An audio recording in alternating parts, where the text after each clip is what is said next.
Hi there, Chris here with another fresh tip for you all. In this video we are going to take a look at painting marble. This is part 3 in our little series. You can see here we got our shield all ready to go, and we're going to get things started with gray sear. In this video we're going to take a look at using contrast paints to create our marble effects. Now I'm using the dampness of the brush to thin the color out initially for this first little layer here as I apply it, and I'm using a larger larger brush to apply the paint.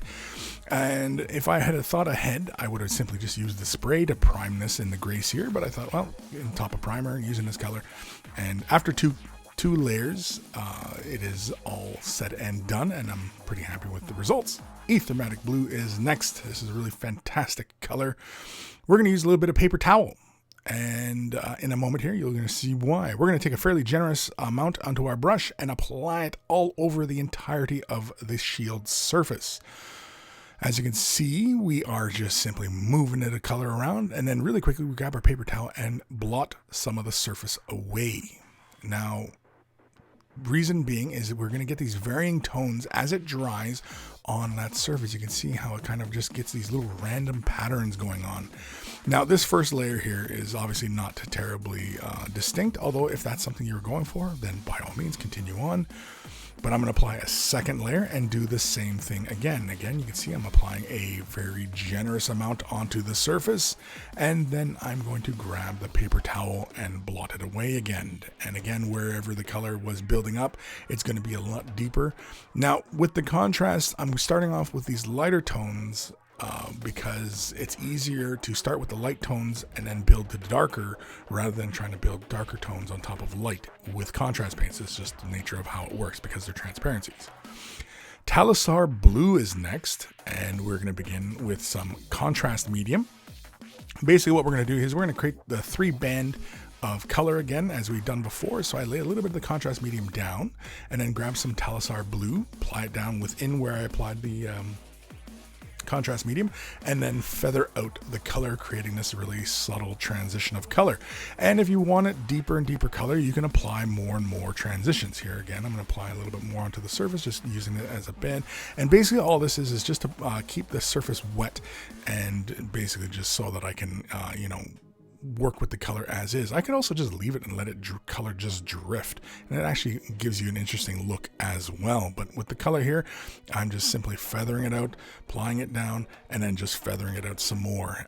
Some areas you can see the color kind of builds up kind of heavy, but that's fine because again, I'm going for a bit more of a deeper, brighter kind of blue here for this marble effect. And so I just simply lay down and then feather it out just to get a transition. Again, where we want the color to be strongest is where we basically imagine kind of that vein. And so when you look at marble, you can kind of see the effect we're kind of going for when we do this kind of thing with the color on the surface. And again, I'm not too worried about it being exact, and like it's obviously with the dabbing with the paper towel, we have random patterns all over the place. Again, that's just to give us texture.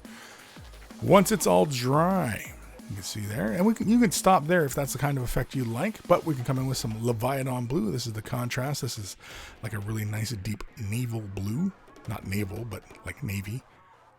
And with a nice detail brush, or just a nice brush that comes to a nice sharp point, we begin laying in our little veins in the marble. Again, when drawing the veins, we don't want to do like little lightning patterns, although invariably sometimes we end up drawing little lightning patterns. We just want to do like little veins going back and forth. Sometimes they branch off, sometimes they just get thicker, sometimes thinner. It all depends on how you're imagining it and how many veins you want to lay. Now again, because the way I've been doing this, and in all 3 of these examples, you can see that I was kind of going for a consistent vibe where it's just having 3 little color bands on the surface.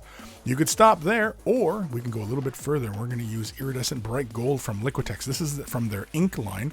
I'm going to use my same detail brush here.